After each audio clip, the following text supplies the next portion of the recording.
The latest that we're tracking with us on the broadcast is Dr. Satoru Nagao, fellow at the Hudson Institute in Tokyo. Thank you so much for taking our time and speaking to us on NewsX World. What do you make of this particular move? Of course, Trump administration has now given its clearance. The Bulgarian Prime Minister Zelyaskov has also backed Trump's move regarding the purchase of Lukoil's assets within Bulgarian territory. How is this likely to be seen in Moscow? This economic sanction towards two companies, Rosneft and Lukoil, is very serious economic sanctions. Because there are many children company of in many countries in Europe, especially Western countries. Germany has or Bulgaria has something like that. So that's why not just sanction against the income of Russia, but also this is direct link with the supply line of these countries. So that's why this is serious, but at the same time, one by one, during the process of the economic sanctions, each country tried to solve this issue and succeeded. One of the examples of the success is this case. The Bulgarian government decided to own this company as the Bulgaria's company. So Lukoil is also already separated from the Lukoil in the Russia and Lukoil in the Bulgaria. So that's why now this is not linked with the income from the Russia. Income of the Russia, so that's why this is out of the economic sanction. Indeed, and the same thing could happen in the other countries. Indeed, I want to ask a quick follow-up on that note. We've also seen the Trump administration, in fact, announcing that it would give some sort of reprieve to Serbia and Serbia's purchase of Russian oil and gas. I know I'm digressing a little bit over here. This is for 3 months. A similar such statement was made when Viktor Orban of Hungary visited the White House. 1 year reprieve was given to him. What do you make of the Trump administration's reaction as far as this is concerned? Because on one hand, you're seeing the Trump administration back countries like Bulgaria taking control of Lukoil's assets. On the other, you're seeing the Trump administration give some relief to certain other countries in Europe, such as Serbia and Hungary, as far as the purchase of Russian oil is concerned. These are two very distinct approaches that the Trump administration is following through. What is prompting this? Practical or not is different. So case by case basis, they need to arrange a little to adjust situation. This is needed because just imposing sanction and creating or strengthening the enemy side is not the purpose of this sanction. Sanction is declining the income of Russia and Russia cannot continue the war. That is the purpose. So in this case, some country need to arrange, need to ask the United States a special treatment. Of course, a case-by-case basis, they are checking the detail and the U.S. can reply some that could happen. So if the country can deal with the situation themselves, in this case, like Bulgaria, that they can do themselves, that's why this is achievement of Bulgaria. But at the same time, in case of Serbia, in case of Hungary, of course, they need some gap of time to adjust the situation. It's also understandable because in the long run, sanction will be tougher for Russia. That is the purpose, not just creating problem between the U.S. and Serbia, U.S. and Hungary. It's not the purpose. Absolutely. So requesting you to stay on with us as we're tracking further updates coming in from Europe. We're now learning that the European Union has held the 9th edition of its Day of Dialogue today in close coordination with the Syrian civil society and the Syrian transitional government. The event had taken place 8 times previously in Belgium's Brussels, but for its 2025 edition, the EU chose the capital city of Syria, that is Damascus. Operating within the framework of a Brussels conference, the event essentially reflects EU's long-standing commitment to support the Syrian people. This year's edition particularly focuses on giving a key platform to the civil society organizations of Syria, allowing them to share their perspective and experiences. Now, according to the program, at the EU, 300 organizations have participated in the event, further emboldening EU's plan to ensure that help for Syria's transition is inclusive and all-encompassing. Listen in to what some of the senior-most officials from both EU and Syria have stated. Welcome the commitments of the transitional authorities towards a peaceful and inclusive transition, as well as the number of positive steps already taken, such as the signing of the Constitutional Declaration and the initial formation of the People's Assembly. وفي ظل سوريا جديدة فإننا لا نرى المجتمع المدني الحيوي منافسا لنا أو خصما مباشرا، والمشاركة التكاملية لا غنى عنه. مقدمة لخطة الاتحاد الأوروبي بالعمل على مساعدة السوريين ليكونوا قادرين ينجزوا بهاي القضايا اللي هي مثلا العدالة الانتقالية، مشاركة الشباب.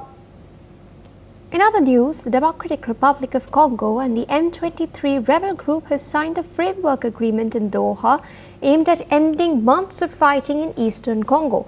Now, the Doha framework for a comprehensive peace agreement was finalized in a ceremony attended by officials from both sides as well as representatives from Qatar and the United States of America.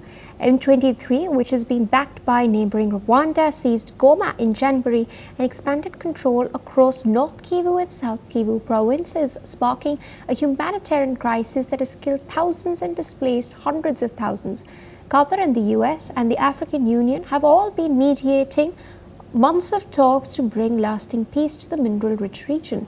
Now, this latest agreement follows previous ceasefire deals, including a July 2025 framework in Doha and a separate Congolese-Rwandan agreement signed in Washington in June.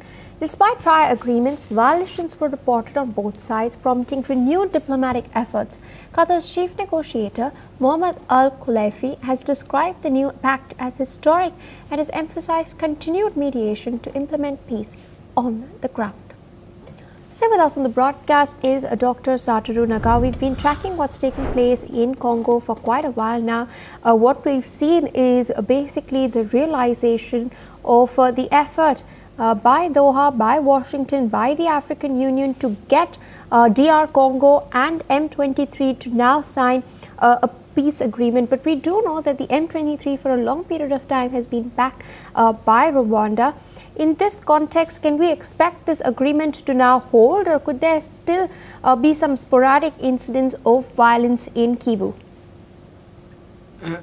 There is a possibility it is a very important step to end this battle because for a long time there is committed war.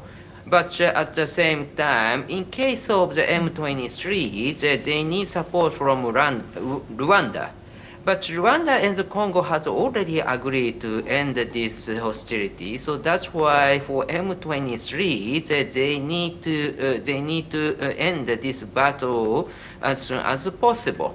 Even if they are expanding the territory and the war itself is they are winning in some area, but even if such kind of situation, this is a better timing for them to end this. But at the same time, the problem is the Congo government side. The Congo government side, for a long time, they declined to negotiate the M23. So because of the recent situation, which is the intervention of President Trump, That's why they agree with Rwanda and they agree with M23. It has really happened. But at the same time, the view from the president of the Congo, the area the M23 occupied, which is a wider area of the Congo, it's their area, so they do not want to give this to the rebel group M23. So that's why if they agree just now, of course just now it will end, but in the long run, there is a complaint in the Congo governmental side. And so if there is no strong pressure from the United States, there is a possibility the war will restart in this place. Indeed, and I also wanted to understand from you, considering the fact that both North and South Kivu are very mineral rich, how is that sort of played into the economics of this particular conflict? How is that sort of exacerbated what we've seen on the ground as far as the scale of this conflict is concerned? Of course, main reason of this battle is how to take this resource-rich, mineral-rich region or mineral mine itself. But these are the very important area. So that's why in the peacetime, of course, they will create more sustained infrastructure and it will export more faster. But at the same time, even in the war situation, still they are digging and exporting. So that's why these minerals is a vital part. And so that's why both sides of this battle believe all of these resources are their own resources. So that's why even if the ceasefire agreement has happened, if they get the chance to take these resource mines from other side, will it be very late because I have another show? Absolutely. So with that, I'd like to thank you for taking out time, of course, sharing your analysis of what's happening as far as DR Congo is concerned. On that note, viewers, we shift our focus towards more updates coming in this time from Bangladesh. We're now learning that in Bangladesh, a massive rally in Dhaka has seen tens of thousands of people demanding that the Ahmadiyya community be declared non-Muslim. The protest comes after weeks of growing pressure from leaders who are now urging worshippers to join the demonstration after Friday prayers in mosques. Now, people at the rally believe that Ahmadis could live in the country but should not be recognized as part of mainstream Islam. Protesters held placards calling for the government to act, stating that the issue should be taken up in parliament. The Ahmadiyyas are a small religious minority in Bangladesh, and the rally highlights rising tensions over Islamic identity.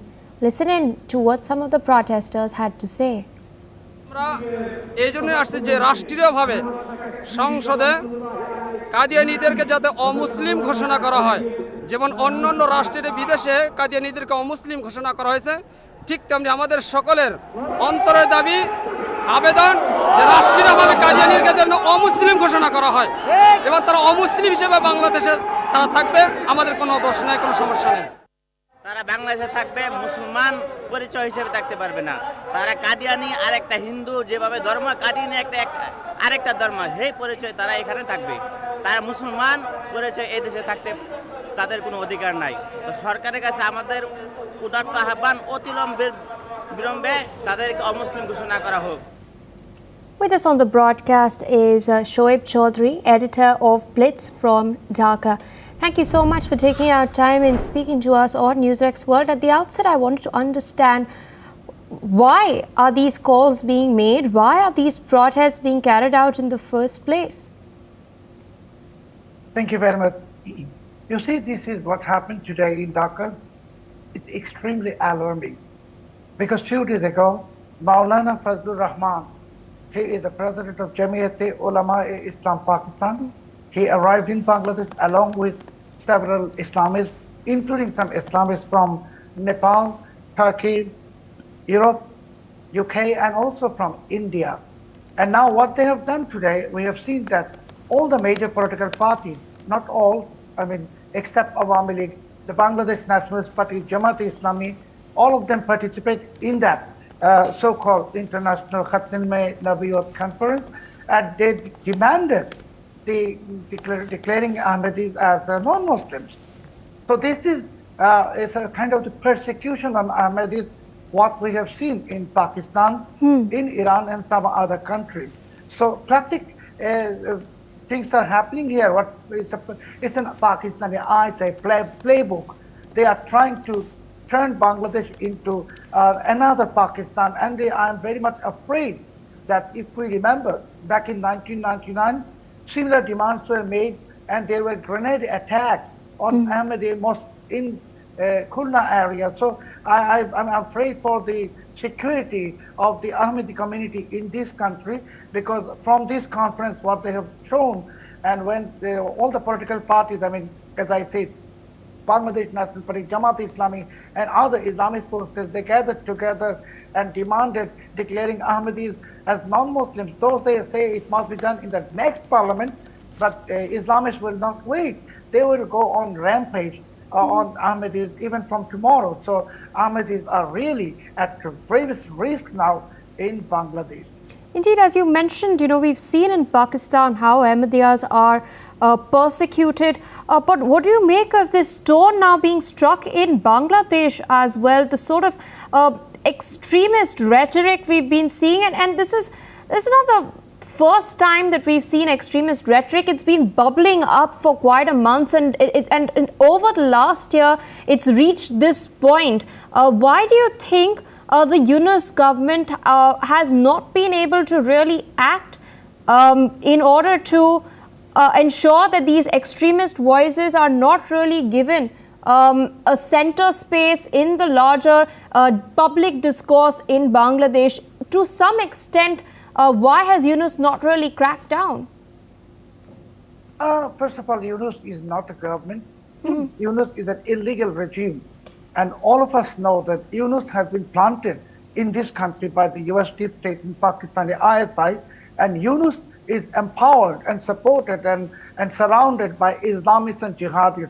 So Yunus is actually implementing the agendas of Pakistani ISI and its terror proxies. And as I said, I'd like to repeat that what has happened to Ahmadis in Bangladesh today, I mean, what has happened with this so-called conference, I'm extremely worried about the safety of the lives of Ahmadi community in this country. Indeed, and as you also mentioned, should Bangladesh and the people really look back at history? Because it is no secret that the persecution that Ahmadiyas have faced in Pakistan, it continues till date. We've also seen the persecution that Bengalis themselves faced back in 1971. There have been attempts, especially after the ouster of Sheikh Hasina, some attempts to distort by removing statues of Mujibur Rahman and try to downplay his vision of Bangladesh. Should the people then revisit history to know the tenets on which the country was founded?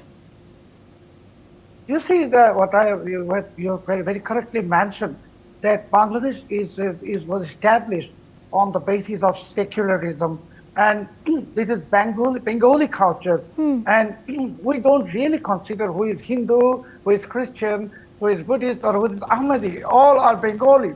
But now this is an attack on Ahmadis, and for the last 15 months, we are all witnessing the attack on the Bengalis, I mean, in this country. So, as I said, that this attempt of intimidating the Ahmadis through this so-called conference where Bangladesh National Party, Jamaat-e-Islami, and one of the influential advisors of the Yunus regime participated.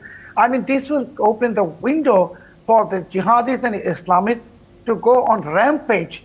They will attack Ahmadi mosques, they will attack Ahmadi businesses and lives. So I'd like to call upon the international community to immediately intervene into this matter and save Ahmadis from persecution. All right, Mr. Chaudhary, with that, I'd like to thank you for taking our time, speaking to us, of course, or providing perspective on what's taking place in Bangladesh, this very alarming development. On that note, viewers, we're shifting focus to news coming in. We're now learning that a number of flood warnings are in place across Yorkshire after Storm Claudia brought torrential rain. Now, the Environment Agency has stated that the flooding is expected on the River Ire in Castleford, along the River Ouse in York, on the River Nid in Hansingor, and in Bayton near Sheffield.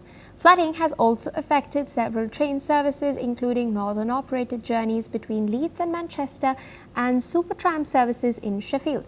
The public are advised to avoid using low-flying footpaths and any bridges near local watercourses as well.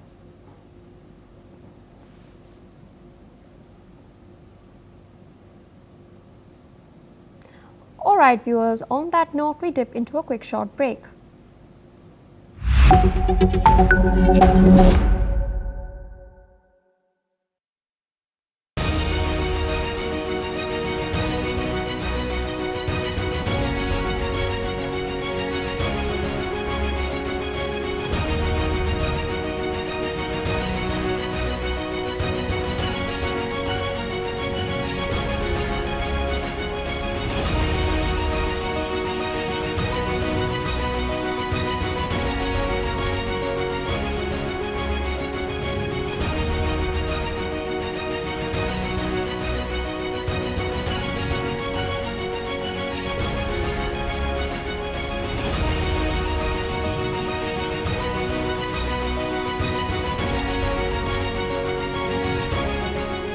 In the midst of this, life persists.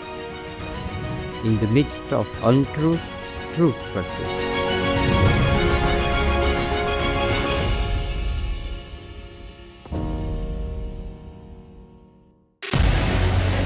What we can do as the Interparliamentary Union to strengthen democracy, to promote human rights, to ensure that humanitarian law is respected. UN Security Council needs a makeover, a comprehensive reform, and India deserves a position there, a role there. Prime Minister Modi during Operation Sindh made it amply clear that war has never been India's choice. We are with the side of peace. We are neither neutral nor indifferent. We are with peace. We would have dealt with US a whole lot on trade and those kinds of things, and that's not as certain these days. So we have to go back and look at our European partners, our Asian partners. An opportunity to exchange, to have a dialogue, to have a debate on a different perspective on finding the solution of the conflict.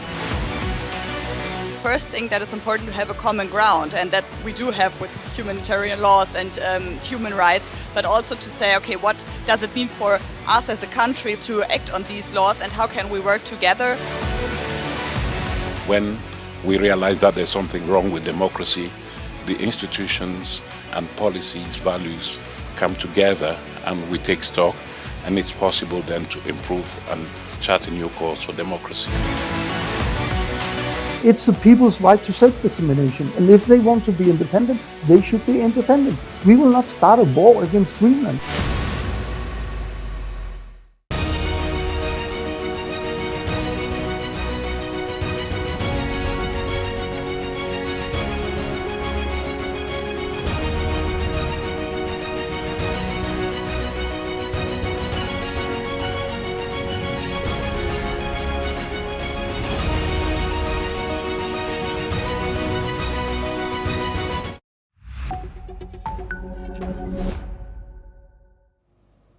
Hello and welcome. I'm Asima Katauka and you're watching World Report on NewsX World. Let's take a look at the top headlines of this hour.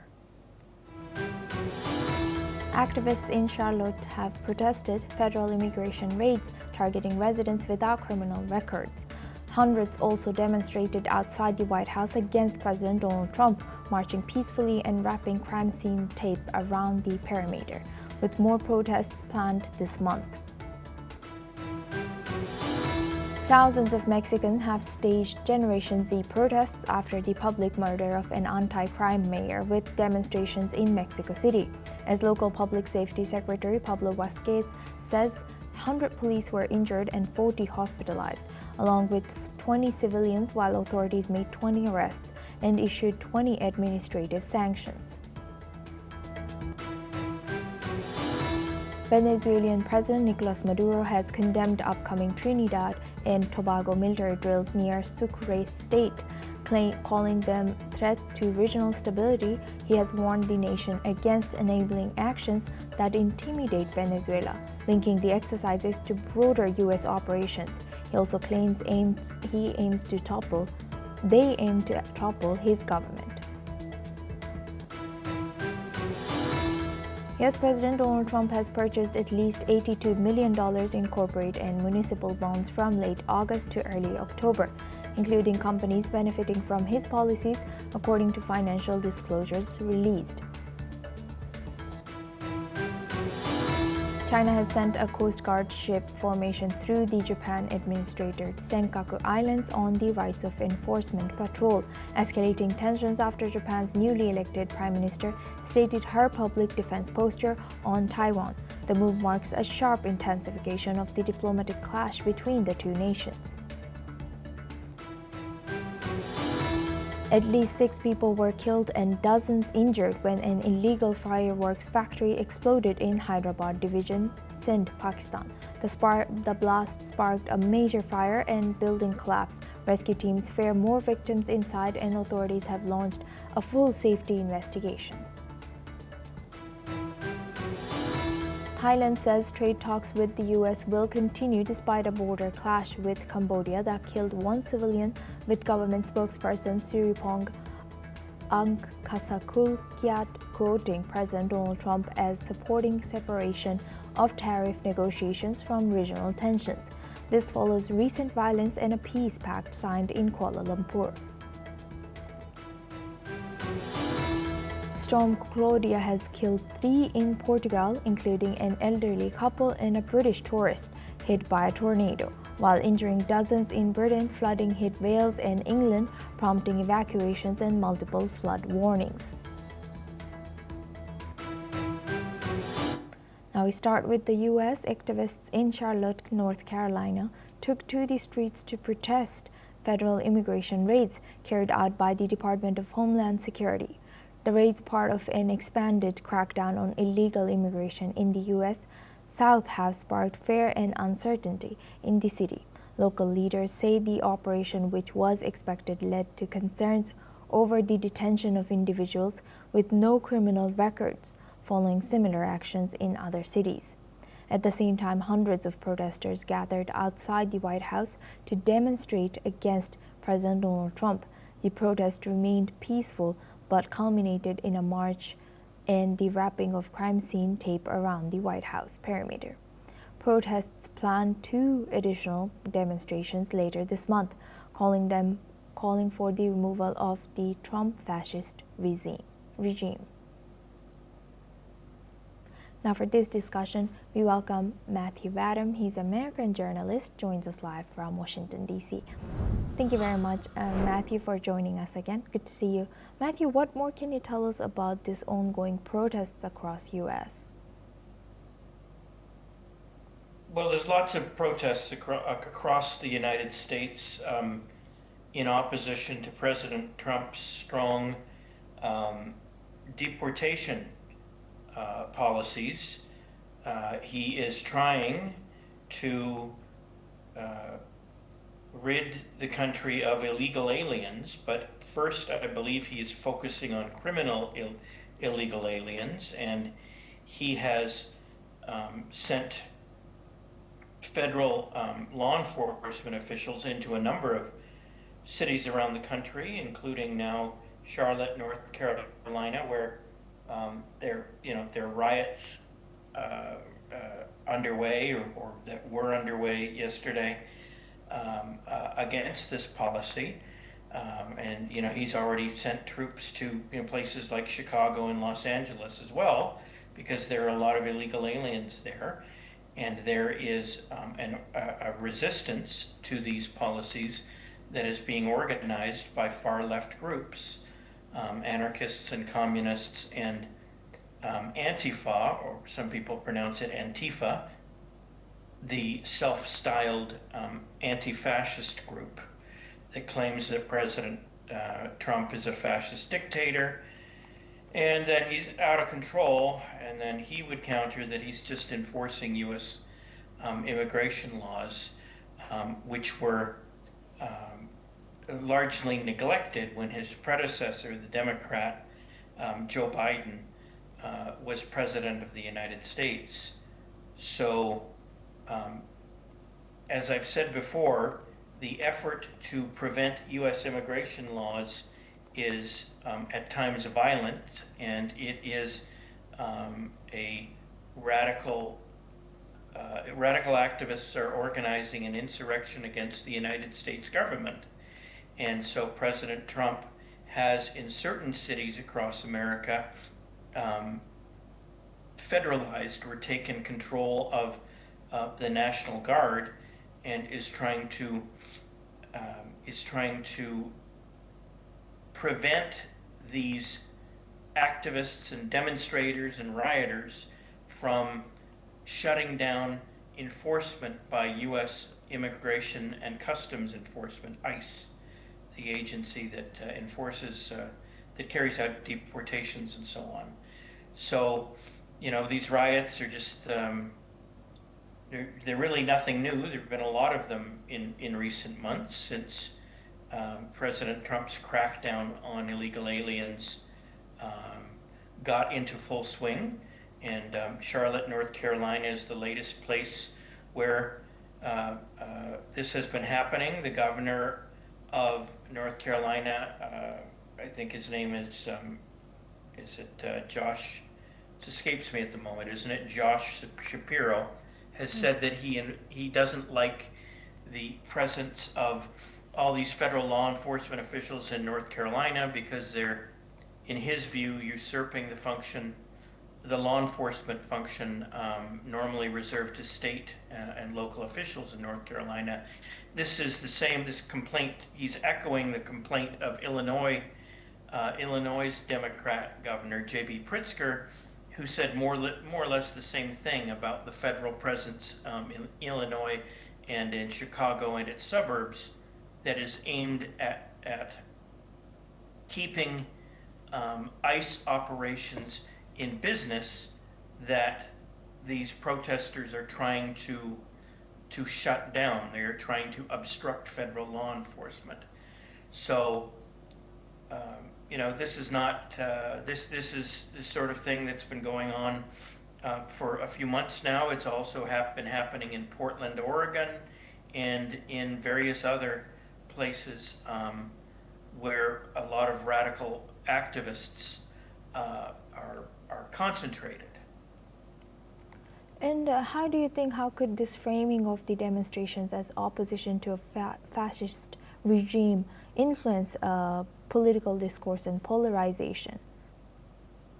Well, anyone who thinks President Donald Trump is a fascist doesn't know what the meaning of the term fascist, because he's not a fascist. He's trying to, some people don't like him, they don't like his policies, but here he's only trying to enforce United States immigration laws, and they view his tactics as heavy-handed, but I think that that's a misperception based upon the fact that his predecessor, Democrat President Joe Biden, barely enforced immigration laws at all. So someone trying to, you know, put forward a strong, good faith effort to enforce immigration laws is obviously going to be viewed as heavy-handed compared to someone who made no effort to enforce U.S. immigration laws.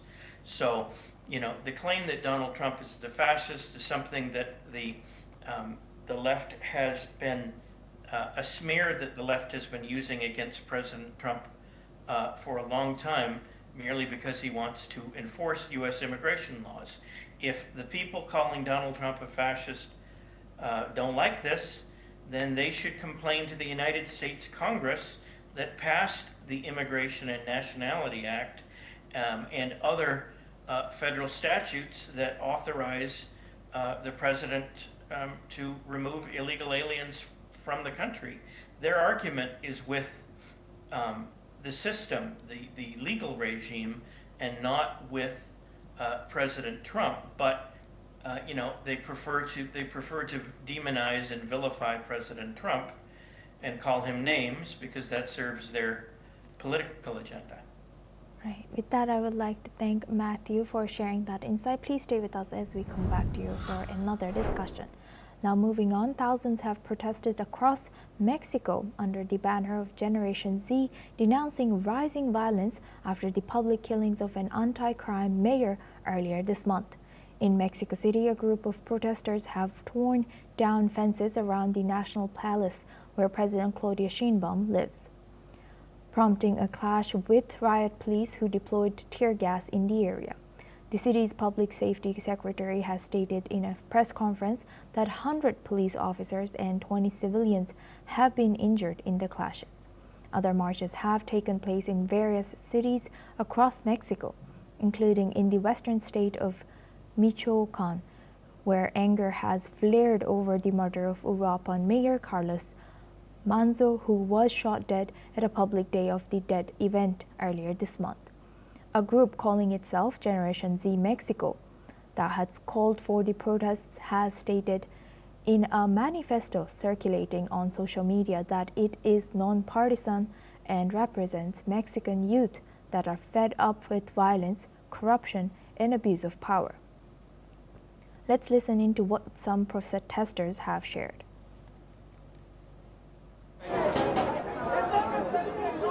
Lo único que queremos es justicia y cero impunidad en este gobierno. Estamos cansados de que siempre salgan carpetas de investigación y el gobierno no actúe. Que el poder esté en todos los poderes y sea el mismo. Podría decir que este es uno de los gobiernos más corruptos que hemos tenido. El narcogobierno vendido que en vez de defender al pueblo quiere defender a los corruptos y al narco.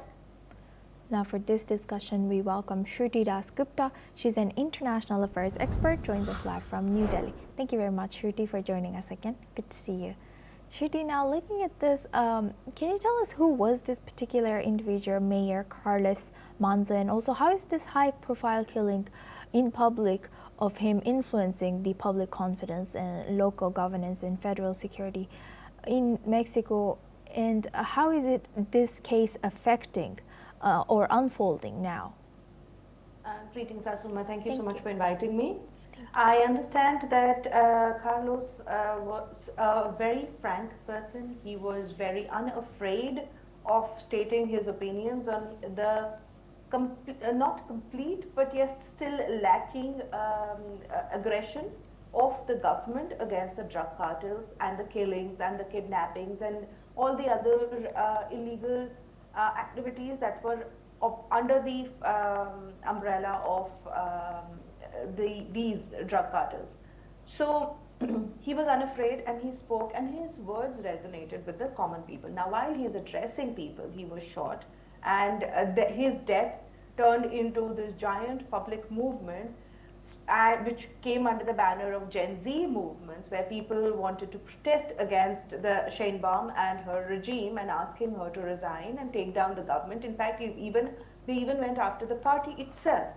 What happens is that there are a particular group, as you've just said, Gen Z Mexico, that has been able to kind of bring this riot to a complete furore that we see that on the streets of Mexico, where they are tearing down the police, the metal protection cases, they're attacking the riot police, and the retaliation obviously will then, when you attack the state security mechanism, then they would obviously retaliate with a much harsher way, which is then the tear gas and the leading death to a lot of protesters themselves. Sheinbaum on her own, if I speak of her record, she has been very, very strict on the drug cartels. She has done one complete sweep and has in fact tackled very effectively the fentanyl tracking that was actually behind one of the Trump-related issues against Mexico. So she's been very hardline about it. But she has been very resistant to declaring an all-out war against drugs because she understands that these particular cartels hold a lot of power, have a lot of people in their pocket, and it would be very difficult for her to declare war and then face it off on with them on this with her police and their cartel men. So she's not declaring an all-out war, though she's trying to weed the particular menace out of Mexico. So while she's doing exactly what these protesters wanted, the grief that they have felt for the death of a person has probably been manipulated into in this particular violent manifestation. Sheinbaum herself believes that there is a particular foreign agenda in trying to influence these people, keep them funded and on the streets while they try and tear down Mexico. And that is unfortunately what we've seen with all Gen Z protests. They start with a particular cause, with a particular agenda, very valid, very on grassroots level, very, very effective, but slowly and slowly there are organizations that try and take over that cause and turn it into their own regime change operation. And unfortunately, USA is guilty of that in more than one ways. So I do not know exactly how far is this problem going, because Sheinbaum and Trump don't see eye to eye, though she bows, if not completely, to what the USA decides it wants from Mexico, but she doesn't bend the knee and become a vassal state. So they're not very happy with her. She has been very vocal about how the sanctions keep fluctuating against Mexico, and Trump has kind of not given her the right indications of being a partner in their task against drug and its menace. So I do believe that it might be more than just the youth on the streets and their grief being formalized in this kind of a riot. I think there might be something deeper and more sinister at play. Right, and building on that, how do you think, or why do you think Claudia Sheinbaum is hesitant to call out a full rage war on drug cartels? Although you did mention rightfully that she did do a lot so far, and how is her addressing the growing perception that her government is failing to curb rising violence, especially in the wake of this such high-profile killings like of Mayor Carlos? How do you think, how might this her response to Generation Z affect public perception of her legitimacy or her administration now? I think in this particular case, she could have taken a feather out of the Trump regime's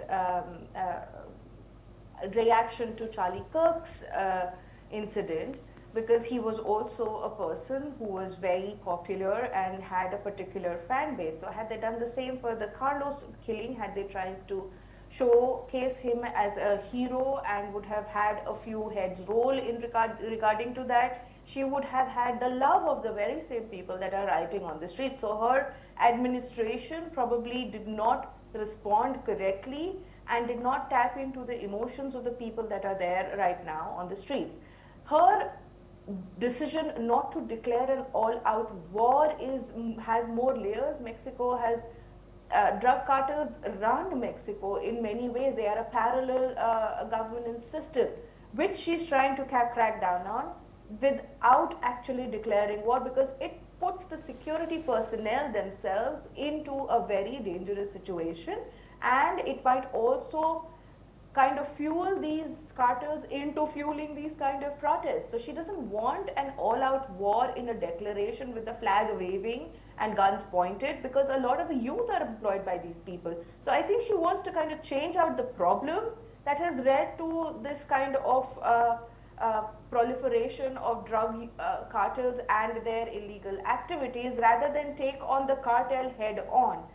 Though her approach is appreciable, it is counterproductive, and she's not able to tap into the people's emotions, not able to tap into the environments around the world and see how a small fire can lead to this kind of a large inferno, and which is what is kind of inflaming now the streets of Mexico. And she needs to have a rethink on how she can play out the future days, rather than blaming the Gen Z, putting them in jails. I think If she takes out a feather from Bangladesh, it would be better. And Nepal, it would be better to empower these people and say and help them find a way to deal with the loss of a leader that they happen to love. Yes, indeed. A very good point about, yes, they could have done something that Charlie Kirk or U.S. administration did with Charlie Kirk. Indeed, very nice hearing from you. Always great learning from you. Thank you very much, Shruti Dasgupta, for sharing that insight. Now we move on to our next news. Venezuelan President Nicolas Maduro has condemned upcoming military exercises by Trinidad and Tobago, set to take place off the coast of Venezuela's Sucre state from November 17th to 20th. Speaking at a rally, Maduro has accused the neighboring nation of allowing its waters to be used for military drills. Let's listen in. El gobierno de Trinidad y Tobago ha anunciado nuevamente unos ejercicios irresponsables prestando sus aguas frente a la costa del estado Sucre para ejercicios militares que pretenden que sean amenazantes para una república como Venezuela que no se deja amenazar por nadie. Ellos dicen que lo van a hacer de lunes a jueves. Bueno, el pueblo de Trinidad y Tobago verá si sigue soportando que utilicen sus aguas y su tierra para amenazar gravemente la paz del Caribe. These drills come amid heightened U.S. military operations in the region, which the U.S. claims are targeting drug trafficking, but Maduro insists are part of an effort to undermine his government. Now for this discussion, we welcome back Matthew Adam. He's an American journalist, joins us live from Washington, D.C. Thank you very much, Matthew, for staying with us. Now looking at this, how are Trinidad and Tobago framing their military exercises? Is this a direct support to U.S. and what diplomatic responses could emerge from Maduro's accusation towards U.S.?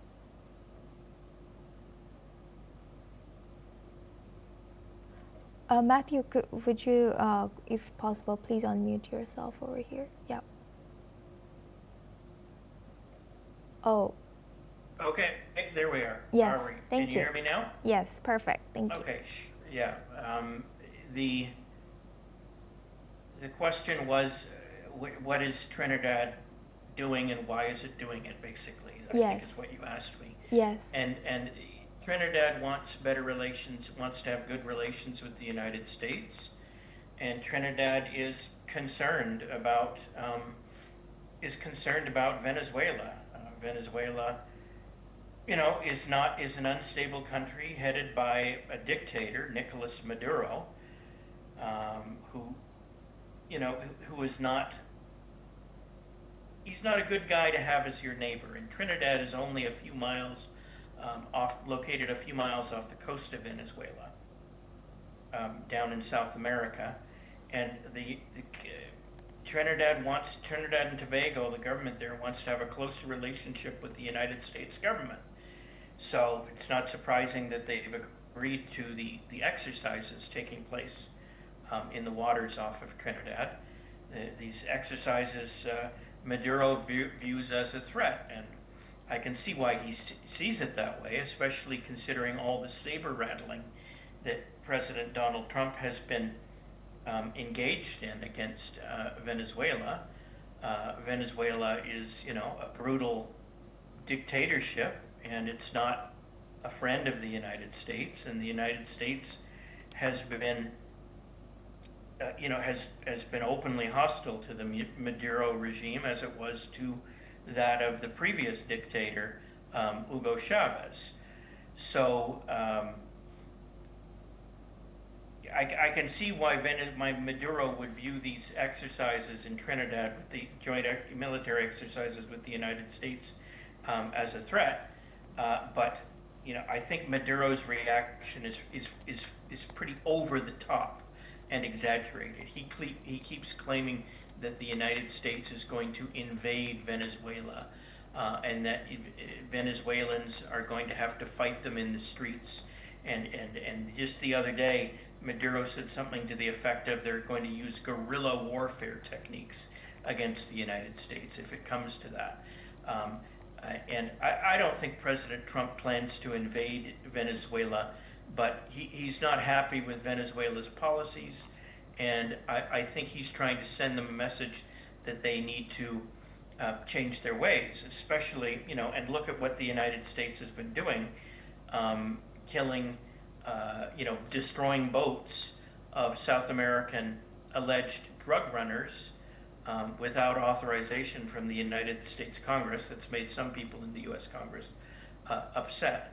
But President Trump has been using the U.S. military against South American, what he identifies as South American narcotics traffickers in order to save Americans, because he's fearful that fentanyl and other things like that kill a lot of Americans every year are being smuggled into the United States, and he's hoping to end that. Whether his policies are going to accomplish that is a matter of some controversy here in the United States. A lot of people support President Trump's efforts against narco-terrorism, but there's a significant segment of the population that's not convinced that it's necessary. So, yes. Trinidad agreeing to these military exercises with the United States is a way for it to improve its standing, its relationship, diplomatically and otherwise, with the United States. And Maduro views any effort by another Caribbean nation to be drawn closer into the orbit of the United States as a threat, and that's why Maduro is upset. Yes, with that, I would like to thank Matthew Adam for joining us today and sharing that insight throughout our news. Thank you very much. Now we move on to U.S. Heavy rain is expected across Southern California and parts of the Southwest, including Los Angeles, United States, as a storm strengthens this weekend. Meteorologists have warned that the torrential rain could cause flash flooding, mudslides, and washed out roads, making traveling difficult or dangerous. The heavy rains will target the southern half of California and spread inland over the deserts of Nevada, southeastern California, and Arizona. Meanwhile, evacuation orders have been issued in areas around burn scars from recent wildfires, including the Eaton Fire and Palisades Fire. Now we move on to our next news. Storm Claudia has killed at least 3 people and injured dozens across Portugal, and our elderly couple have drowned in their flooded home near Lisbon, unable to escape rising waters. In southern Portugal, a tornado struck Albufeira, killing an 85-year-old British woman and injuring 28 others at the nearby hotel. Meanwhile, President Marcelo Rebelo de Sousa has expressed solidarity with the victims and wished